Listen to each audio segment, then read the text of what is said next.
guys, welcome back to my channel. My name is Britt, this is Coffee and Makeup.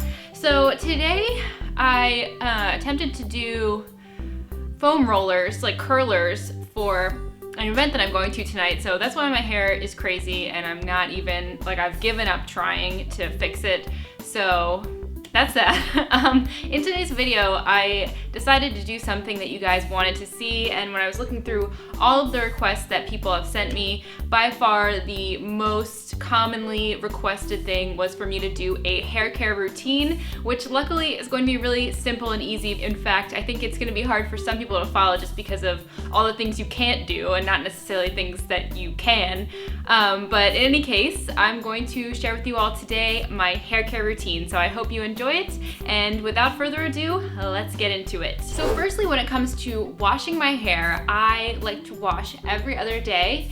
In my shower routine video, I shared that I alternate between washing, not washing, then doing a scalp wash, not washing, and then going back to washing and repeating that whole cycle again. But I don't do that anymore because I found that with frequent scalp washes, I was getting buildup on my scalp of, I think, what was just shampoo and whatever got washed out of my hair, but then couldn't exit my hair because I wasn't rinsing the entire length of it. So I've moved on from that. Now I just alternate washing with not washing, and I find it's better for my scalp that way. And of course, if you have scalp problems, then you might have hair fall, which is no good. So I will alternate one day washing my hair and then 1 or 2 days not washing, just skipping washing my body in the shower, not doing anything to my hair, and then the next day I'll wash it again. For my washing routine, I use a sulfate shampoo. I find those just agree with my hair better. I'll put my hair type right here, so if you have hair typed yourself,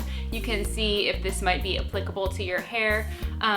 I also will leave a link in the description of how to hair type yourself if you've never done it before, but I have very thin, fine hair and I need to wash away all of that oily buildup on my scalp, and sulfates do just that. I don't have a problem with using them, and I use them pretty much every time I wash. So then after I wash, and I only wash my scalp with the sulfate shampoo, I don't ever shampoo my length unless it really needs to be clarified because it's getting buildup of oil or some type of serum or conditioner or something. But typically I only wash just my scalp, and then I rinse that out completely. I don't really care about water temperature. I probably should care more than I do, but I still use really hot water in the shower because I just really like the way it feels. But then once I'm done washing, I will slather on conditioner to my entire length from about the ears down. I prefer to use a silicone conditioner for this. Some people don't like silicones. My hair needs them, and again, I think has a lot to do with my hair type, but I'm still looking for a cruelty-free alternative to my favorite conditioner, which is the Pantene Moisture Renewal, and I haven't been able to find one. It seems like cruelty-free and like silicones do not overlap. The Venn diagram is like this. They're this far apart, you know? So I'm trying to find one that has silicones in it. Haven't been that lucky so far, but in any case, I follow that shampoo of the scalp with a condition of my entire length.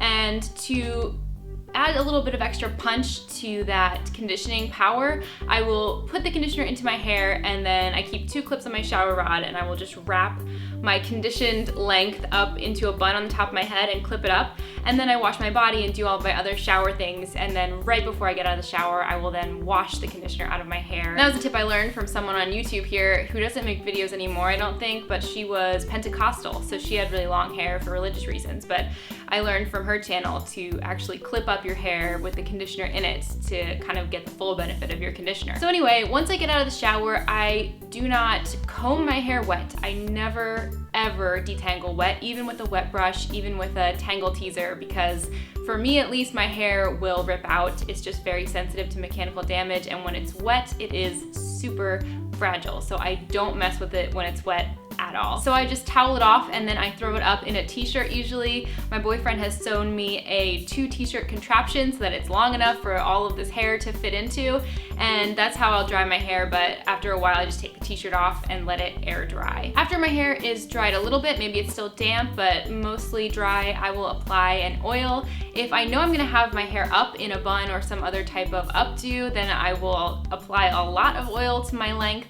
If I think I'll have it down the next day, then I just apply a bit of oil, so it really just depends, but I try to get as much oil as I can into my hair throughout the week. And usually I do wear my hair up in buns now for my work. I wear it up in a cinnamon bun usually every weekday. And I used to prefer to wear it down, but now that it's about thigh length, it just is too much to manage. Like, it reminds me of having a toddler, because at the end of the day, I'll be like, how did you get covered in syrup? You know, like, what the heck is wrong with you, hair? It just gets into a mess when, like, I'm not even around. It's like, it's so separate from my body now that it just gets into things.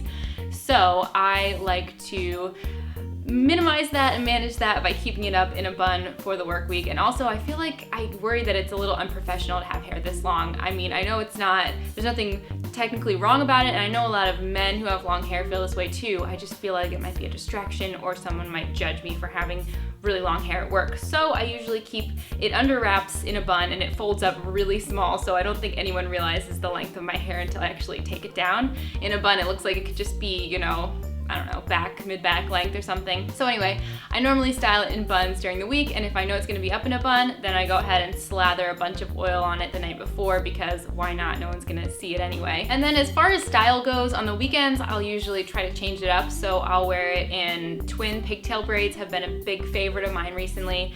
And I'll also wear it in just one braid down my back. That's kind of like my fun, like, letting my hair down for the weekends. And usually I'll only leave it down if I'm going out or a special occasion or somewhere where I want to look really nice. And like today, I attempted to curl it for this event, and now it's just like, so I don't know what I'm gonna do with it today. But that's when I try to keep it down, but the rest of the time it just doesn't make sense. It's so much to deal with, so I just keep it up. So when I'm sleeping, I normally braid my hair because it's a protective style and it doesn't put a lot of stress on any particular part of the length, so I don't get a lot of breakage that way. So that's what I normally do when I sleep. Usually my hair isn't dry enough before I go to bed where I can comb it, so sometimes I'll go like a whole day and a half without combing my hair. Like, I'll get in the shower, comb it right before the shower, get in, my hair's wet, I wait for it to dry a bit, then I braid it and go to bed. It's still not dry enough to comb through. Then in the morning, I just unbraid it and throw it up in a bun, so it just goes without being brushed for a while. But when I do detangle, I make sure it's 100% dry, and I only detangle with a wide tooth comb and or using my fingers to kind of rake through, like, super wide tooth comb. That's how I detangle, and I do have a really specific way that I detangle, which is in my how to grow and care for long hair video. If you're interested, that's where it is, and I'll link that video below. But I'm very gentle and I never rip through knots. I just find the knots with the comb and then gently work them out with my fingers. Now, if you are really interested in my secret to growing long hair, you're like, Britt has got to have some sort of trick that she uses to get her hair so ridiculously, stupidly long, then this is it. So listen up. This is what I credit all of my success to in growing my hair out, is my weekly oil treatments. Once a week, I will do a deep hot oil treatment on my hair. I've got a whole video on it, so I'm not gonna go into the ins and outs and hows and whys and which oil. It'll all be in that video, which I will also link in the description. But I make sure to do this every week because oil is so amazing for the hair. It's so much better than any product that you can buy in store. It restores your hair's moisture, its shine, and if you have bleached hair and you feel like your hair is just frazzled and fried and looks like hay, you are the person who's really, really, really gonna love oil treatments. So I really recommend trying them out, but they're great for everyone. I use them, like I said, once a week. And so I will slather my hair in the oil of my choosing, warm it up, slather it all over my hair, and then I will leave it in for at least an hour, but God, I've left some of them in for like 7 hours. Truly, I just leave it in for as long as I can stand it. And then I washed it out in the shower with shampoo, just as one normally would. And I found that it's a little bit easier. Someone suggested to me actually on my channel that it's a bit easier to get the oil out if you apply conditioner over it and then wash it out with shampoo. And I found that to be true, so I recommend that. But deep treating your hair with oil is probably the best thing you can do for it and the best part of my hair routine. A little side note, the things I don't do in my hair routine are I don't use any heat tools, I don't use a blow dryer or a hair straightener or a curling iron, any of that stuff. I really don't use it. I also don't use that many mechanical things on my hair. I don't use a lot of fancy brushes, or, you know, this thing with the curlers that I tried is not my normal thing. I normally just stick to letting it do what it wants to do, and in my case, my hair just wants to be straight and hang there, so that's what I let it do. So those are things that maybe if you want to try to follow this routine and you feel like it might work for you, those are things that you might want to avoid or use sparingly. So I hope you guys enjoyed this video. You've really been asking me for it, so I hope that this is the kind of thing that you wanted and the kind of explanation that you wanted. So go ahead and tell me your routine in the comments and let me know how your journey's going with your hair. And if you have any more questions about my routine, I'll be happy to answer. It's certainly a humble routine, but I hope that watching this has maybe helped you in some way, or you've taken some little tidbit out of it. So I hope you guys are having a wonderful day wherever you are, and I will see you all in the next video. Bye!